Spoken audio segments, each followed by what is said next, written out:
Revoal, parte 1, começando, revisão em voz alta, livro Você Aguenta Ser Feliz, do Dr. Arthur Guerra e do Nizam Quanais. Esse foi um livro que me pegou assim de primeira, porque o Nizam é um cara bem sucedido, um cara empresário, publicitário, então já está acostumado com esse lance do empreendedorismo, né, dessa visão. E ao mesmo tempo tem um lado do Dr. Arthur Guerra, que é um cara que fez triatlo, fez maratona e é psiquiatra, e os dois vão fazendo esse bate-bola aí. E, cara, é uma experiência muito legal. Então, se você quiser, compre o livro. Qualquer ideia, eu vou falar os pontos que eu gostei, vou ir folheando. Obviamente que eu tô aqui com o Kindle, né? Então eu vou passando e vou explicar mais ou menos o. Eu acho que a gente não vai chegar a entrar nem no capítulo 1, então eu vou falar do começo do livro, que eu acho bem legal, e aí eu acho que já vai dar um episódio. Se estiver fluindo, a gente já desenrola e continua os capítulos, e a gente vai nessa toada. Basicamente, o livro começa com uma abertura bem breve, assim, do Arthur Guerra, que ele começa com um título chama Uma Palavra Antes de Começar. Antes de começar, você vai ver ali que eu vou tocar em alguns pontos, mas o intuito do livro não é banalizar, não é simplificar. E isso a gente sabe que o negócio é sério, mas baixa a guarda, vem comigo, né? Vem comigo. Não é sobre doença, mas sobre saúde, corrida, alimentação, sono. Como diz o maravilhoso escritor japonês e maratonista Haruki Murakami, toda alma doente precisa de um corpo são. Massa. Ele coloca assim: o Arthur Guerra descreve um novo caminho para o desafio de correr atrás da felicidade. Essa frase aqui eu achei genial, assim, né?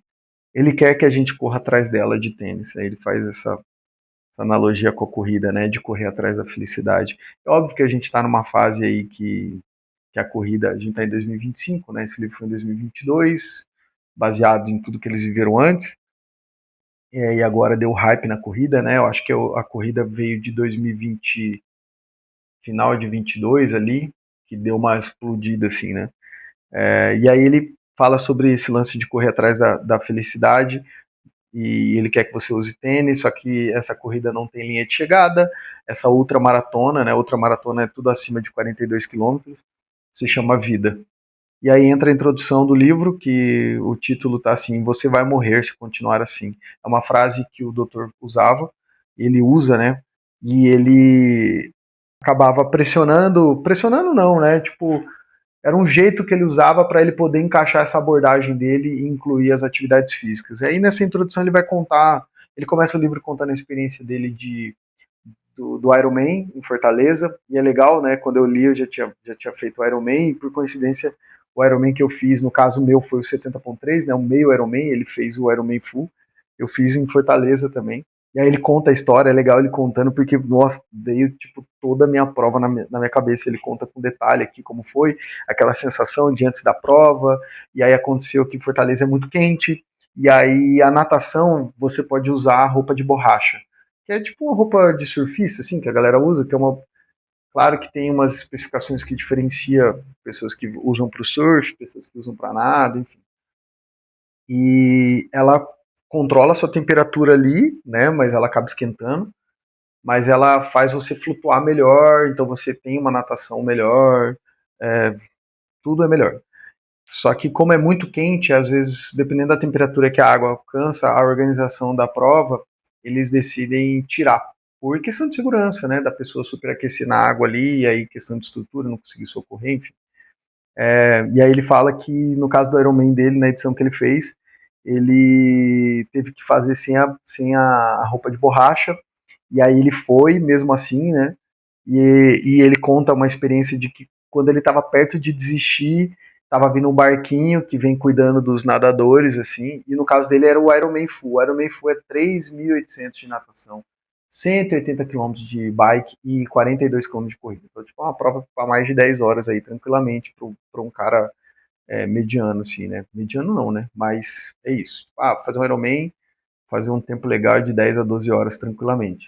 E aí ele conta essa experiência que vinha o cara do barquinho, chamava ele de vassourinha, porque ele vinha varrendo os caras para tirar da prova, tipo, ó, vamos, já deu, você não vai aguentar, né? E aí ele fez a mesma coisa com um cara, porque ele conta aqui que ele aprendeu a nadar com 55 anos de idade, porque ele era da corrida, ele fazia maratona, então quando ele decidiu subir um degrau a mais na questão do esporte, ele vai para o triatlo, então ele aprende a nadar com 55 anos de idade. Aí, essa aqui não é a primeira prova dele, de Ironman, mas ainda assim, né, a natação, na maioria das pessoas que fazem triatlo, a natação acaba sendo o esporte onde eles têm menos técnica, assim, né, então acaba sendo um esporte que é meio que só completar, e aí você consegue desenvolver um pouco mais de performance na bike e na corrida. Aí ele conta que o cara queria tirar ele, e aí ele quase desistiu, mas aí de repente sentiu ali quase que uma força interna, falou, não vou desistir, vou continuar, e, e ele terminou a prova, mesmo quase desidratado, mas ele terminou, e, e ele falou, cara, tava todo desidratado, mas vive feliz, e aí ele deixa uma pergunta, né, lembrando que é a introdução do livro, né, então ele tá fazendo uma preparação aqui para tudo que ele vai falar no livro. Aí eu sublinhei aqui, é legal para você também, que está aí ouvindo. Você já passou por algum desafio não necessariamente ligado ao esporte, que pensou não ser capaz de superar e então conseguiu? Quando eu li, eu já pensei necessariamente no esporte, né? Porque eu estava nessa fase aí de performar, eu tenho essa cultura, né, de me desafiar para isso causar uma modificação em mim. Então, meio que na marra, se eu levar só como se fosse uma coisa for fun, é uma coisa que eu tenho aprendido agora, a levar o esporte também como um hobby for fun, não só, mas isso não é de agora, porque realmente a gente está nessa cultura de alta performance e tal, enfim. Mas eu lembrei do esporte, tanto do Ironman quanto da maratona, mas na verdade não foi nem tanto o Ironman, foi a minha prova, o Olímpico, a minha segunda prova de triatlo. Foi uma experiência assim, claro, depois que você termina, você fala, pô, é aquela injeção assim, de ânimo, de putz, autoestima lá no talo, você sente a pessoa foda, sendo que é um esporte, né, mas você dá aquela sensação de, tipo, cara, venci, né. A minha prova de olímpico, ela é 1.500 metros de natação, 40 km de bike e 10 km de corrida. Então, eu estava treinando já, quando eu fiz o sprint, eu continuei treinando, eu estava já treinando por um volume de olímpico. Aí eu fiz meu sprint e continuei treinando. Só que aí, como eu tinha feito a primeira, eu fiquei meio assim, cara, aquela dor de barriga, aquele frio na barriga, não que eu não vou ter mais, não que eu não tive mais, mas aquele frio na barriga, eu acho que agora ele tá um pouquinho mais consciente do que vem pela frente. E aí eu meio que subestimei a prova, porque eu já estava num volume maior, correndo mais, nadando mais, pedalando mais, então a prova não me gerava tanto um desafio, sabe? Para mim parecia que eu ia fazer um outro sprint. Claro que era uma distância maior, mas eu não me intimidei com a distância. Eu até subestimei. Quando eu chego na prova para fazer e eu saio para nadar muito forte, na minha realidade, obviamente, eu saí atrás da minha treinadora na época, a Mari, sai por rolling start, né? Então, tipo, vai saindo uma galera, e a galera vai entrando na água e vai formando uma trilhazinha, assim, uma esteira. Na outra, no sprint, saiu assim, sai todo mundo. Então é um atropelo, a galera se machuca mais. Esse daí é um pouco mais controlado. E aí minha treinadora saiu, colei nela, sabia que a gente nadava meio que na mesma linha. Só que ela é muito mais experiente que eu, obviamente, né? E aí eu entrei, tava completamente, tipo assim, tava treinado, tava condicionado, não tava tipo, ai meu Deus. Só que eu subestimei e falei, cara, vou colocar um ritmo aqui, vou com a minha treinadora, e eu achei que eu ia aguentar. Cara, eu nadei, sei lá, 500 metros, 300, 500 metros, e eu simplesmente quebrei. Quebrei na natação, comecei a dar uma sensação que eu ia afogar, eu dava 10 braçadas, juro por Deus, eu dava 10 braçadas e eu tinha que parar. Eu dava 10 braçadas e eu tinha que parar. E aí isso vai dando um desespero, porque você tá com a cabeça dentro da água, não é piscina, né? E aí uma água gelada, e eu ia assim, eu falava, meu Deus, e aí vem o ego também, porque eu comecei a ver uma galera que estava atrás de mim me passando, e eu falava, cara, como assim? Nossa. E todos meus amigos que estavam assistindo a prova, que já tinham feito o sprint, que estavam ali torcendo pela gente, estavam esperando eu sair já na frente de uma galera, e começou a sair uma galera, tipo assim, menos experiente que eu, na minha frente, e eu não saía. Tipo, galera, o que aconteceu? Tem um vídeo, saio da água, eu dou uma cambaleada, assim, ó. Eu dou uma tonteada, aí eu tiro o óculos, assim, e eu vou. Porque eu saio completamente desnorteado. Eu falo, acabou minha prova. Sendo que eu vivi angustiado, a angústia inteira de terminar os 1.500 metros, que parecia uma eternidade. Eu falava, meu Deus, eu tava nadando 2.500 na piscina, por sessão. Então, para mim, 1.500 eu tava, tipo, eu subestimei mesmo. Cara, um absurdo. Aí saí, fiz uma bike, a bike não era uma rota linear assim, tipo igual o meu primeiro de sprint, que era uma coisa assim, vai e volta, quase que plano. Era uma coisa meio de vai, sobe, arranca e retoma e vai. Então assim, eu já tava morto, subi na bike e comecei a imprimir um ritmo para tentar passar, compensar. Eram 4 voltas de 10 km, né, para dar 40. Eu já comecei eu já comecei a sentir a perna inchando. Eu falei, meu Deus, cara, não vai acabar nunca. Mas enfim, chegou na corrida, falei, agora ninguém me segura, não porque eu era um exímio corredor, mas porque, tipo assim, agora não tem como dar errado, né? Nos últimos, sei lá, 500 metros, 700 metros, começou a me dar cãibra, eu quase parei, consegui correr mesmo com a cãibra, dando uma controlada e terminei a prova. Mas aí eu falei, nossa, até que foi uma experiência muito angustiante. Falando de esporte, né? Mas na vida, obviamente, que a gente já... E aí ele, contando isso, continuando com o livro, ele fala sobre a vida dele, sobre ele ser médico, atleta amador, de desafio, do própria corrida ou do triatlon, também na vida dele como profissional médico, ele usava isso, né? Por exemplo, ele se formou e ele se especializou na área de vícios em drogas e álcool. E na época, todos os colegas falavam assim, cara, o que você vai para essa área, assim, né? Você vai para a área mais... Que é isso, né, cara? A gente vive no capitalismo também, então não é porque você é médico o cara não está pensando em ir para uma área que ele vai ser minimamente recompensado ali, muito bem recompensado, na verdade, financeiramente. O cara também está pensando ali em lucro, não é porque ele é médico, porque ele não está pensando em uma área que dê dinheiro. Né? E aí, de repente, ele, como psiquiatra, escolhe especializar numa área que é completamente complexa, justamente por causa dos transtornos, aí ele conta isso, né? Então, mas ao mesmo tempo isso trouxe para ele como desafio, tipo assim, pô, ninguém quer, então eu quero e eu vou fazer esse negócio acontecer, né? Tipo assim, na bolha dele ali, ninguém queria, ninguém achava uma boa escolha, ele foi e começou. Ah, e aí ele fala justamente pela questão dos transtornos, que a pessoa é viciada, ela geralmente não é um quadro simples, ah, sou viciado nisso, geralmente é complexo, são outras coisas que fazem parte, né? Então nunca é uma coisa de boa, nunca é um caso simples, sempre é muito complexo, cheio de outras coisas envolvidas. Então por isso que a galera meio que dava uma fugida, né?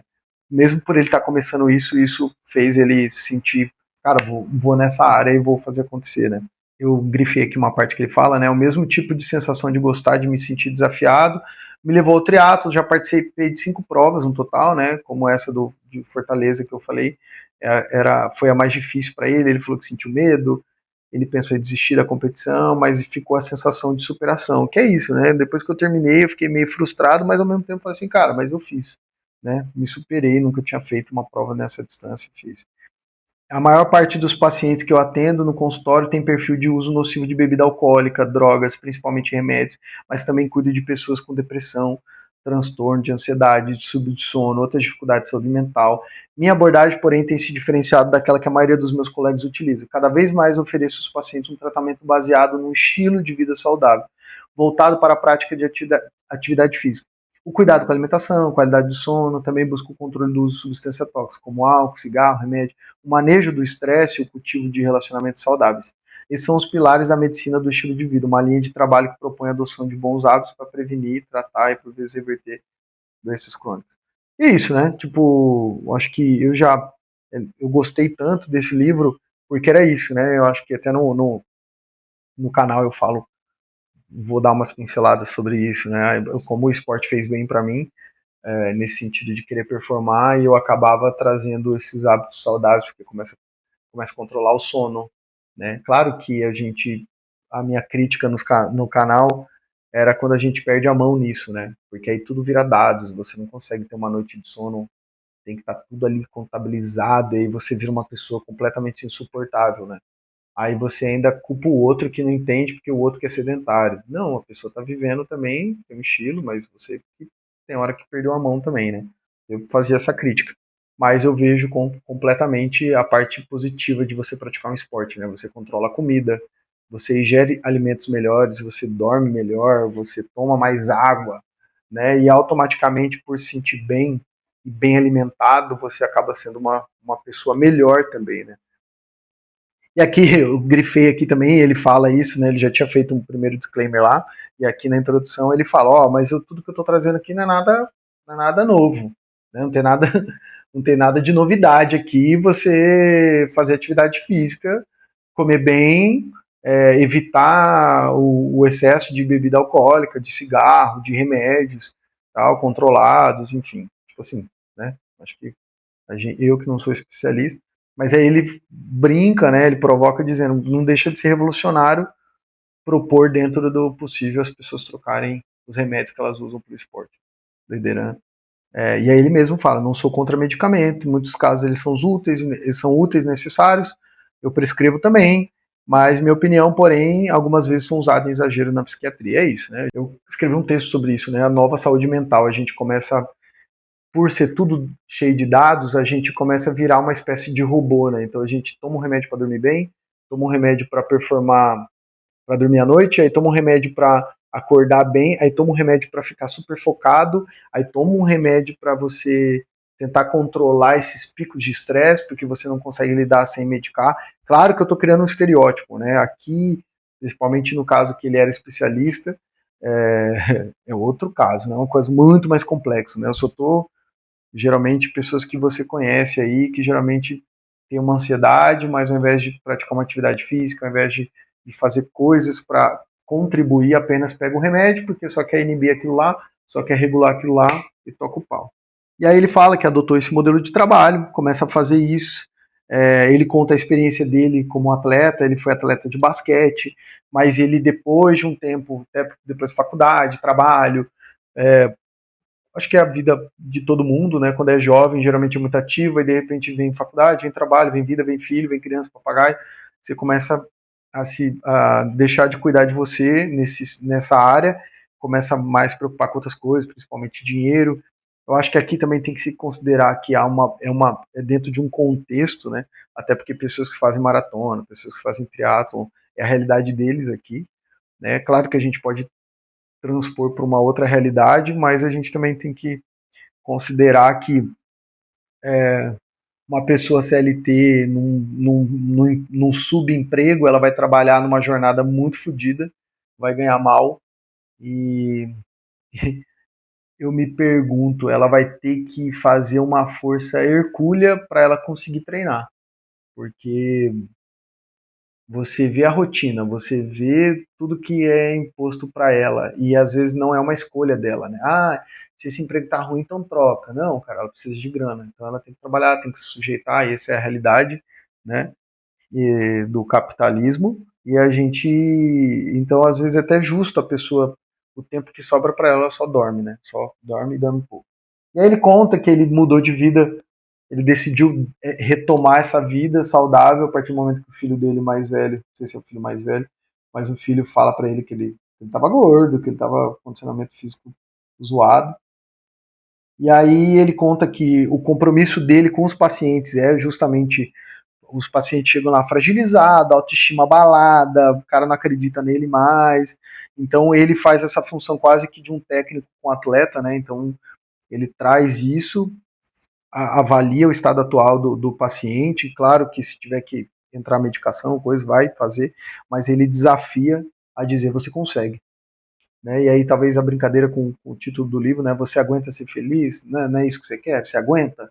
Então, aí ele é uma provocação, mas ao mesmo tempo um coach, coach no sentido de treinador da palavra mesmo, né? Na tradução da palavra, que é treinador, de estimular a tirar o melhor dele, né?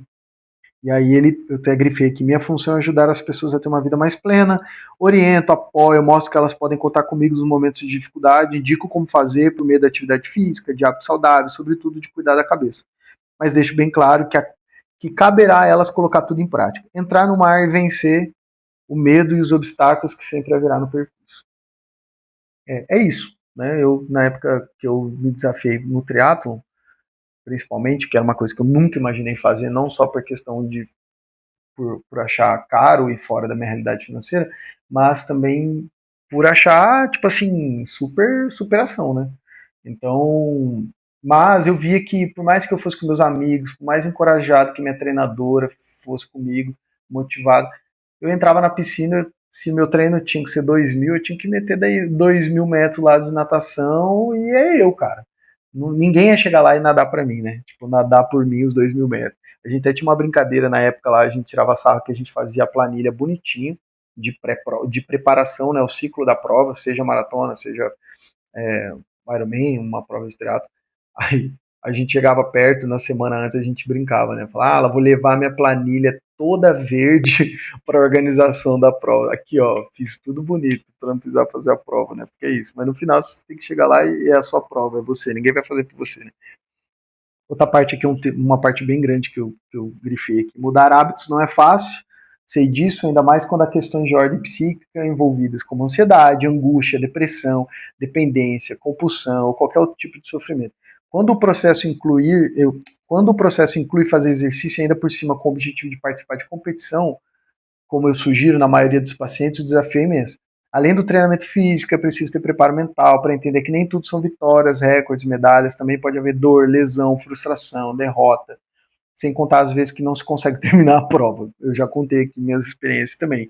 E é isso. Além de ter o benefício da superação, de você cuidar agora do seu sono, você cuida da sua alimentação, você ingere mais água, você também pega todo esse estresse que você acumula do trabalho, da vida, das situações, né, da imprevisibilidade da vida, e aí você tem um escape ali no esporte também para jogar, mas ao mesmo tempo você tem que lidar com a inconstância do esporte, né? O esporte simula essa vida ali, né? Tipo, não é tudo só recorde, tudo é RP, hoje eu corri. Eu lembro que no começo, tudo para mim na corrida era muito bom, porque eu não tava.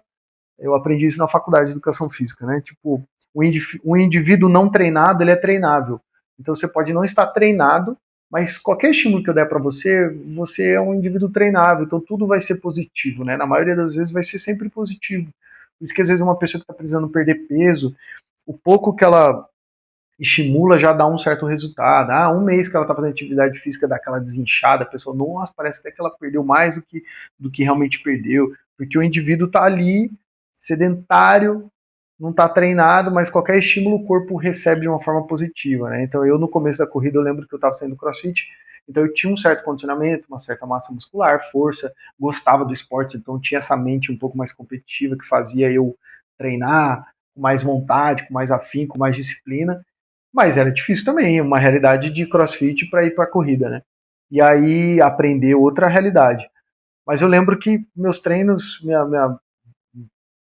meus critérios de evolução sempre eram bem positivos, o tempo todo crescendo. Até que você chega num patamar que você começa a entender que vem uma lesão, vem uma canelite, você pega pesado aqui e seu corpo responde para lá, e aí você prepara, treina para bater seu recorde pessoal numa corrida, você chega lá, você quebra, mas você é isso, que eu contei a história do triatlon também, então é isso. É preciso ter coragem para enfrentar também a decepção, seguir em frente apesar das limitações e cultivar a sabedoria para transformar tudo isso em um aprendizado. É isso. Essa coisa do esporte traz essa vivência para você, né, de altos e baixos. Gosto de pensar que cuidar da saúde mental é como andar de bicicleta, exige esforço, movimento constante, senão ela tomba. Em outras palavras, para viver bem, temos que trabalhar a nosso favor sempre sem parar, e responsabilidade de cada um não dá para terceirizar. Ele vai falando sobre essa questão das pessoas, aqui ele já faz uma transição para o Nizam, que ele começa a falar dele, né, de um cara que trabalhava muito, que era um cara bem sucedido, que todo mundo olhava para ele tipo assim, putz, esse cara é foda, ele tem tudo. É aquele cara que talvez você acompanhe, você fala, nossa, o cara tem uma família, tem filhos, tem uma casa boa, tem carro, viaja, come nos melhores restaurantes, tal. Só que o cara não dorme bem, o cara não consegue focar no trabalho, o cara vive estressado, é ranzinza, é cheio de dor no corpo e ansioso, enfim, né? E ele começa a falar isso quando ele chega pro Dr. Arthur, né? E ele faz essa provocação, você aguenta ser feliz? Então ele traz ele para essa realidade, né? eu grifei aqui uma parte. Como Nizam na época, muitas pessoas parecem viver sempre em busca de algo mais. Simplesmente não consegue satisfazer com o que tem. Cada meta alcançada estipulam novos objetivos mais distantes. Acho que eu aprendi isso aprendi não, né? Vivi isso na corrida, obviamente, trazendo para a realidade da corrida. Mas com certeza na minha vida pessoal também teve isso. Eu acredito também até que o próprio sistema que a gente está inserido inconsciente força a gente, né? Então, assim, o Clóvis de Barros fala que a gente se mata pelo desejo até realizar. Então a gente já realiza o desejo, alcança aquilo que a gente sempre desejou, aí agora a gente já perdeu o tesão. Então agora o tesão é pela próxima coisa que a gente tem. Então é sempre pela próxima, sempre pela próxima. E nunca a gente estabelece o contentamento, né? A gente é contente com aquilo que tem. Porque às vezes, até aqui na nossa sociedade, o contentamento ele vê como um cara estagnado, como uma pessoa acomodada. Não, pô, mas você tem uma casa muito bonita, uma casa que já é, tipo, dentro dos padrões, já tem uma metragem quadrada grande, pô, já é uma casa grande. Não, mas agora eu tenho uma casa de 2 quartos, agora eu quero ter 3 quartos, só que tem que ser suíte. Agora eu quero todos os quartos tem que ser suíte. Aí a pessoa fala, pô, mas é isso, eu quero sempre melhorar. Será? Será que é só pela melhora? Ou será que você não consegue se contentar e aproveitar aquilo que você conquistou, né? Porque é isso, não tem nada a ver com você querer mais, tem a ver que, tipo, você alcançou aquilo que você tanto quis, só que agora você não desfruta tanto daquilo, você já quer o próximo, e é isso. Até porque a razão que faz você acordar todo dia é o desejo da próxima coisa. E era isso, tipo, levando pra corrida, se eu não tenho uma prova, alvo, faz eu dar uma baixada, assim, então eu fico ali, porque o que faz eu motivar para treinar é o desejo de alcançar uma nova meta, uma nova prova, uma nova distância.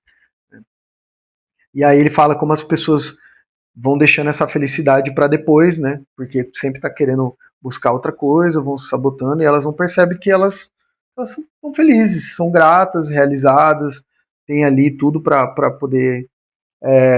Enfim, aí por isso ele traz esse lance da abordagem da atividade física, do esporte, da superação junto no tratamento da psiquiatria, na abordagem da psiquiatria com ele, né? Aí ele fala que depois que ele atendeu o Nizam, ele foi ficando famoso, que o Nizam, por ser um cara muito fluente, escreveu uma coluna no jornal, e aí fala desse tratamento, da abordagem dele, o quanto isso foi bom para ele, e as pessoas começam a vir atrás dele, atrás desse tratamento do Nizam, né, ele chama. Tipo assim, eu quero igual esse. E você com certeza deve ter vivido isso das pessoas perto, né? Qual que é o segredo? A pessoa emagrece, a pessoa vamos falar de peso, que é uma coisa mais. Uma analogia mais palpável, assim, muito rápida e fácil. Mas é isso, você vê que a pessoa está performando, né? É ruim usar essa palavra em outros. Que agora ela está ficando bem negativa. Mas você vê que a pessoa está feliz, que ela está alcançando o que ela quer, e ela está contente com o que ela tem, ela usufrui, ela desfruta, e aí automaticamente ela dorme melhor, ela corre, ela faz o esporte, ela é grata, ela é realizada, essa coisa mais holística, né? E aí as pessoas veem qual que é o segredo, né? Ou é canetinha, monjaro. Aí ele fala, e todo mundo vem querendo o mesmo tratamento, e ele fala, por mais que a abordagem, o método é o mesmo, mas cada um vai reagir de uma forma. Aí ele usa uma frase da Cecília Meirelles, né? Que o vento é o mesmo, mas sua resposta é diferente em cada folha. Cada um vai bater diferente. E aí ele pulando aqui para tentar ser mais rápido. Aí entra a parte do Nizam, chama Esta é a Sociedade do Sucesso e da Vitória. E aí ele já começa com 2 pés na porta, outro tipo de escrita comparado do Arthur, né? Ele já chega metendo o pé no Instagram, falando que o Instagram você olha, tem muita gente feliz, todo mundo é perfeito no Instagram, ninguém está depressivo, como diz a OMS, né, a Organização Mundial da Saúde diz que tem uma epidemia de depressão. Mas no Instagram você não consegue ver isso, ninguém está lá. Na timeline que você usa o feed, todo mundo está feliz, né? Cadê essas milhões de pessoas que tomam remédio como se fosse jujuba, né? Ele faz essa provocação, essa crítica. Quem são os viciados em cartão de crédito, celular, álcool? Cadê os compulsivos? Onde estão? Né? Nas redes sociais é que não estão. Hoje em dia as pessoas publicam tanta sabedoria, tanta frase sensata, tantos pensamentos de Buda, de gratidão, de meditação, que é fácil você acabar se sentindo merda. Cara, ele já chega, dois pés no peito, e eu acho assim, eu tenho essa dificuldade com o Instagram às vezes, porque eu sou um cara que eu falo muito o que eu tô sentindo, né? Essa parte de ser vulnerável, e às vezes as pessoas que estão à minha volta não entendem, porque a gente está tão acostumado a ser forte, e ser benquisto e ser performático, e quando aparece alguém que fala, o que soa para o seu ouvido não é uma pessoa vulnerável, o que soa para o seu ouvido é uma pessoa fraca.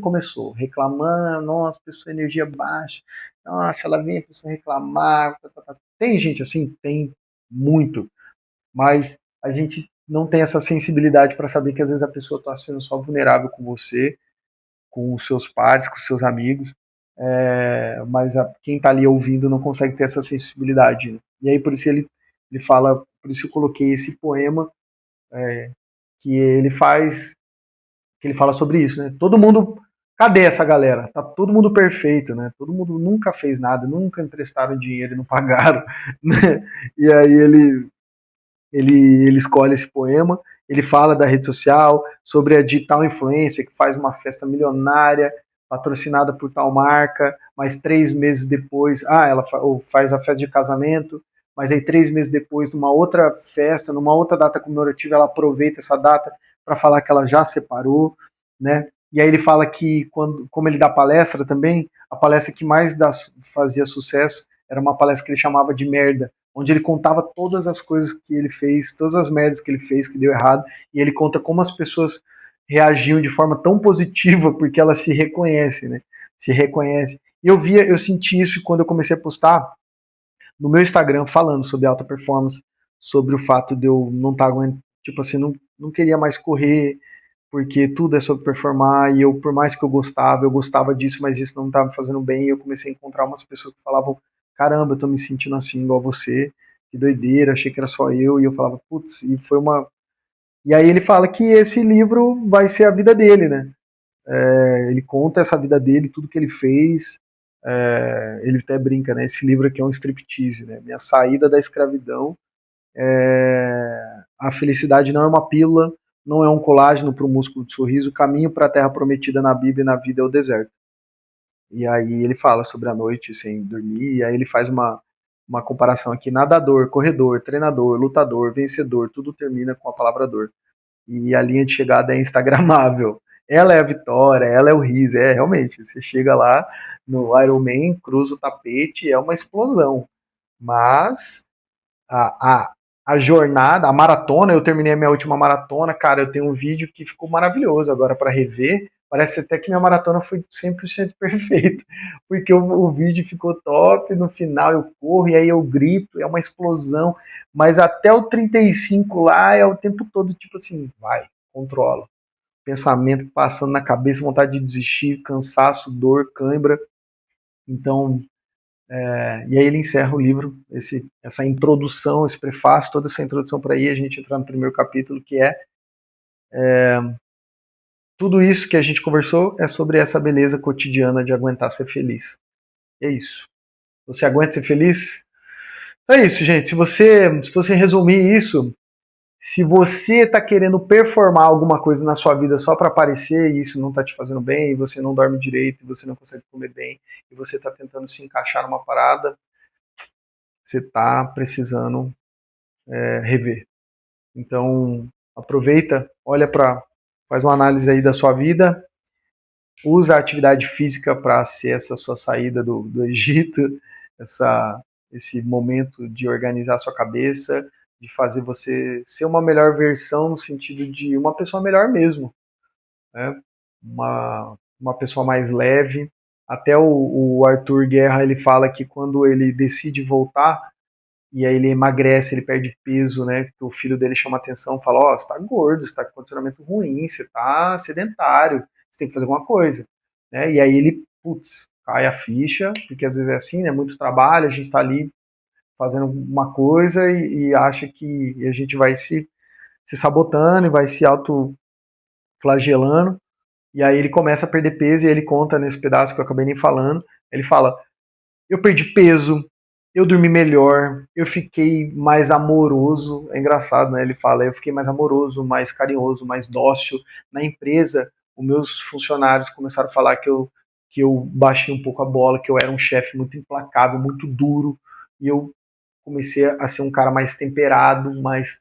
Não tipo assim, bonzinho, não é isso. É um cara temperado, um cara. Porque às vezes o cara tá ali com a tampa da panela o tempo todo para explodir, porque não tem para onde se organizar na corrida, no esporte, não tá dormindo bem, só toma remédio, bebe, come mal.